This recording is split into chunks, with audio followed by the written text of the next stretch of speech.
Oh, hey everyone, yeah, welcome back. Good to see you again. You're looking well. Get yourself a drink and a seat up front. We're going to get started. Because, yes, there's a show. It's all been happening and now you want to know. But before we can start, we must begin with hello. My name is Sean, your host and fellow. Now grab hold your beverage, your mind just as quick. We're building up for our best sip. So join me now for the greatest pleasure, where we unwind this world together. It's time now. It's time for the sip. Let's do it now. Let's do it quick. Go! Ah, yes, absolutely wonderful. Well, in Munich in Germany, an escaped cow breaks into a hotel, uses the revolving door correctly, and refuses to leave. Guests at a countryside hotel in Germany were treated to an unexpected visitor after an escaped cow wandered off a nearby farm, entered the hotel lobby, and proceeded to behave with surprising confidence. The incident began shortly after dawn when the animal escaped through a damaged section of fencing and made its way towards a nearby village. Farm workers initially believed the cow had joined another herd. Instead, it headed into town. According to witnesses, the cow crossed several streets, ignored attempts to redirect it, and eventually arrived at a local hotel. What happened next surprised everyone. Security footage reportedly showed the animal approaching the hotel's revolving entrance and successfully passing through it on the first attempt. It used the doors better than some guests, one employee later remarked. Staff initially assumed the cow would panic once inside. Instead, witnesses said it appeared remarkably comfortable. Guests described the animal calmly inspecting the lobby, examining decorative plants, and staring at a breakfast buffet with one observer called professional interest. The situation escalated when hotel employees attempted to guide the cow back outside. The animal reportedly responded by moving deeper into the building. At one point, it entered a lounge area where several guests continued drinking coffee while taking photographs. One tourist said everyone seemed to accept the cow lived there now. Hotel staff eventually contacted the owner, the local police, and nearby farmers. Several capture attempts failed because the cow reportedly became suspicious whenever people approached from multiple directions. The standoff lasted nearly 2 hours, and guests began giving the animal nicknames. One group referred to it as the regional manager. The cow was eventually persuaded to leave using a trail of feed and was returned safely to its farm. No injuries were reported, although hotel staff confirmed that several decorative plants did not survive the visit. Photos of the incident quickly spread online. Social media users praised the cow for entering through the correct door, remaining polite throughout the ordeal, and conducting what many described as a surprise hotel inspection. One commenter summarized the public mood. Most people dream of a luxury getaway. This cow simply went. And in the famous words of Bartholomew Simpson, don't have a cow, man, especially if it's at the buffet. Over in Iran, and this is from Ground News, Trump demands Israel and Iran immediately stop shooting as fresh strikes imperils the ceasefire. President Donald Trump issued an urgent and blunt demand for an end to hostilities, posting on Truth Social that Israel and Iran must immediately stop shooting as the two nations engaged in their most severe direct military exchanges since the April ceasefire collapsed. The public pressure followed a heavy multi-wave Iranian ballistic missile barrage targeting Tel Aviv and northern Israel overnight, which saw 22 missiles launched from Iran alongside additional projectiles fired from Yemen's Houthi rebels. Iran, and a follow-up story to that, also from Ground News, Iran announced the end of military operations against Israel, warning of harsher attacks if strikes continue in Lebanon. On Monday, the Iranian military command announced it halted offensive operations against Israel after reciprocal missile exchanges, warning that future aggression and hostile acts, including in southern Lebanon, would trigger much more severe and crushing measures. Iran launched nearly 30 ballistic missiles towards Israel since Sunday night, driving global oil prices up around 4% to $97 a barrel, amid concerns over shipping disruptions through the Strait of Hormuz.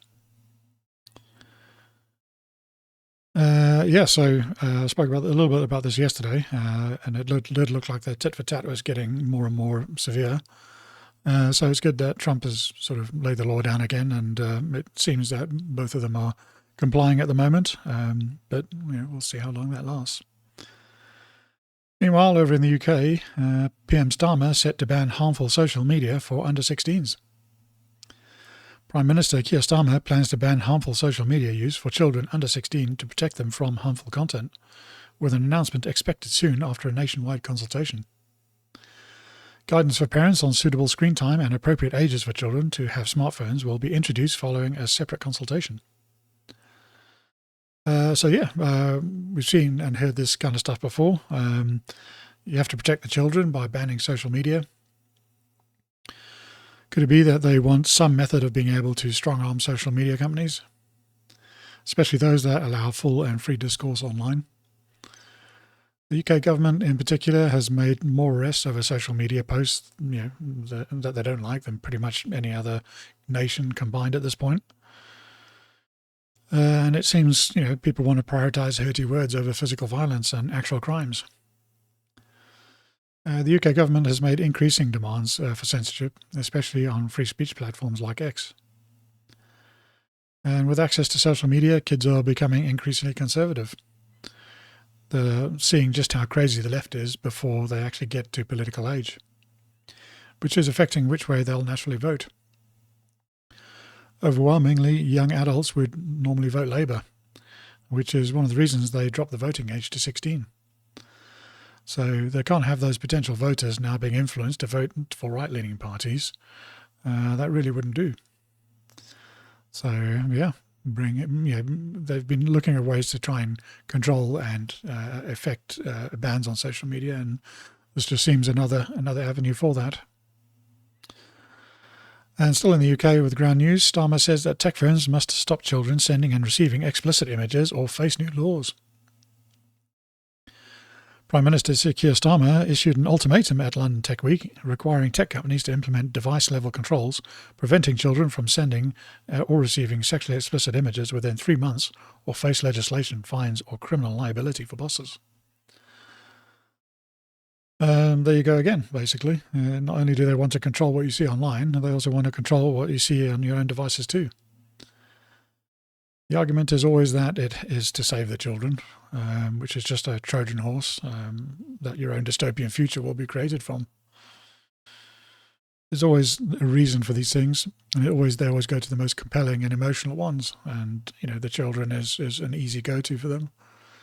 And what starts as one allowance will eventually snowball into more and more occurrences for lesser and lesser evils. What they actually want is the technical ability in place to be able to restrict and remove images from the phone. Now also from your own devices, basically.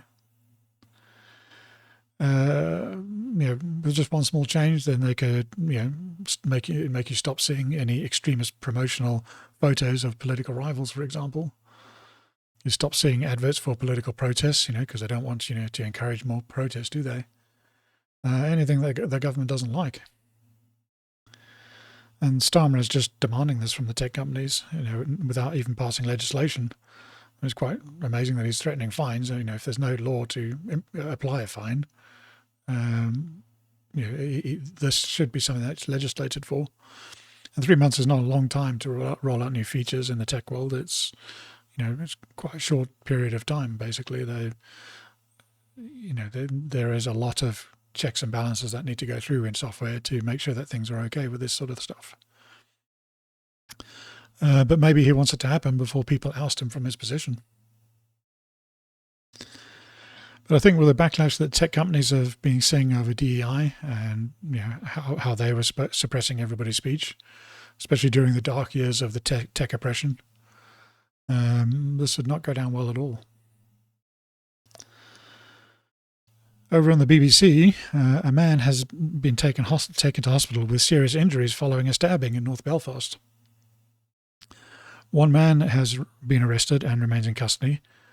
Police attended the incident in Kinnaird Avenue at about 10:30 BST on Monday, last night. The Justice Minister praised the brave people who disarmed the attacker and then said, I would ask people not to share the very graphic images and footage of the attack, she said. They are deeply disturbing and traumatizing to view. And so, that's from the BBC. The images of the attack have been on social media, all over the place, basically. The attack itself looked pretty savage. In the images, you can see a black man who is straddling a white guy in the street. The black guy looked like he was of North African descent. He was hacking away at the guy's neck and trying to behead him. So it's not just like a simple stabbing. Some rumours also speculate that he may even have blinded the guy. But you notice how the BBC only referred to it as a stabbing? Something that happens 150 times a day in the UK at the moment. It's just so common that it just never gets reported on, and people have stopped caring about it. The BBC also didn't include any images of the perpetrator in the article, even though there are plenty that had circulated online. Just had some photos of police cars and forensics units taking photos. They also didn't mention he was black or where he was from. It's standard practice for left-wing media. They'd never suggest an immigrant was at fault, either through words written down or the photos you see in the articles. There's also the Justice Minister who tells you not to share the images. I wonder why the BBC and the Justice Minister don't want you to see those images. Is it because they would start to make you feel anger towards these migrants who are now constantly attacking and trying to kill locals in the country? Or is it because people are so angered by government policy, this will show you how two-tier and how anti-white they are? I imagine the government didn't want those images to be shared. I wonder if there was some mechanism to stop you from sharing them. Wait, what was that article we just had? The story we just went through about images, about stopping you from sharing images on your devices. Yeah, so I wonder if there's some method, behind the madness there. Think of the children, after all. You give up your freedom and liberties one step at a time. BBC itself is one of the wokest organisations in the UK. They're paid for through a licence tax and are supposed to be independent and impartial, but they are totally blinded by hate. It is so far left that I think the organisation needs to collapse before it can be fixed. And I do think there is some value in having an independent, news organisation, but this is not impartial at all. Moving over to South Africa, and this is from the Daily Maverick, EFF's Julius Malema provided political protection for Feroz Khan, Motlinga Commission investigator reveals. WhatsApp messages between Major General Feroz Khan and Mohammed Syed, co-founder of the Carnelinks Tobacco Company, implicate the former crime intelligence head in a series of dodgy activities, including colluding with the EFF leader Julius Malema. So the Motlinga Commission is the independent body set up to investigate allegations of corruption in the South African state, with South African state entities like the police and the politicians. They've been going for just over a year at the moment, and some extremely valuable findings so far. Julius Malema is the president of the EFF political party. He's the one that you've seen on social media chanting "Kill the Boer" at political rallies. Well, apparently he was also paying for bodyguards for this guy, Feroz Khan. And Khan started his career in SAPS back in 1991. SAPS is the South African Police Service, and quickly rose to the ranks, eventually becoming Major General around 2017. He's held a number of positions in intelligence realms, like Head of Counter and Security Intelligence, Head of Operation Intelligence Support, and Deputy Head of Crime Intelligence. Controversy there being that he apparently held those positions without the necessary security clearances. Lieutenant General Nhlanhla Mkhwanazi, who is a bit of a South African hero, have accused his vetting unit of being a dirty office that obstructs clearances for others while protecting allies. Khan has been linked with a number of political controversies, and Mkhwanazi asserting that he is a political fixer who bragged about his high-level connections. On the 10th of May, Khan was arrested and his devices were seized. He threatened there would be chaos if his devices weren't returned, and he also filed court papers to have them returned, which were summarily rejected and struck off. So, there's been a few incidents since then. A couple of incidents in supermarkets where explosive devices have gone off, and some high-profile political, or not political heads, but affluent people being taken out in what look like hit-style operations. The Madlanga Commission now has his devices, and Khan has been ordered to testify at the Commission on the 1st of July. I mentioned the Madlanga Commission last week, and really it's one of the best things to happen to South Africa for a long time. There have been several charges and cases brought about against top-level criminals already because of it. Those are still starting to just start going through the courts now.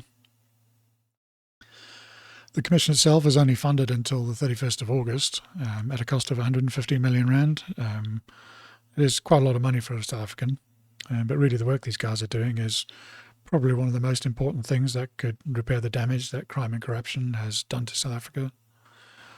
Could also break the corrupt political chains that are holding other significant business investments back. 150 million rand is about $7.5 million. So if there's any enterprising Americans who wanted to donate some money to a cause that could significantly improve South Africa, this would be the one. In a related update, there was a story from last week about Carl Sander. His coffee machine was stolen from his office at the elite policing unit he works in. He's a whistleblower that testified in the Madlanga Commission last week about the corruption in the police force. Someone started a crowdfunding campaign on BackaBuddy to buy him a new one. And 2 days later, it had reached about 250,000 rand. It's about $10,000.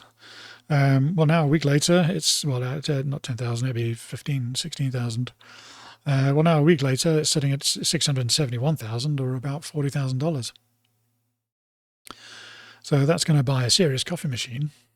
He said that it will get a new machine and that the rest will go towards drug stocks, which are extremely expensive for the police service to use at the moment. So it should go a long way to improving things. And that kind of brings me to the end of my notes. And all that leaves me to say is the information that we see is tirelessly curated. What you get to know about, especially on the surface, is often framed according to the entity that is showing it to you. The common recommendation is to do your own research, and it's essential nowadays to learn to do that effectively. I would highly recommend it. Make sure you look outside your normal sources of information, because the world of gaslighting and echo chambers is still very much in play. Break out of your bubbles once in a while. And with that, I wish you well and say see you later. Cheers.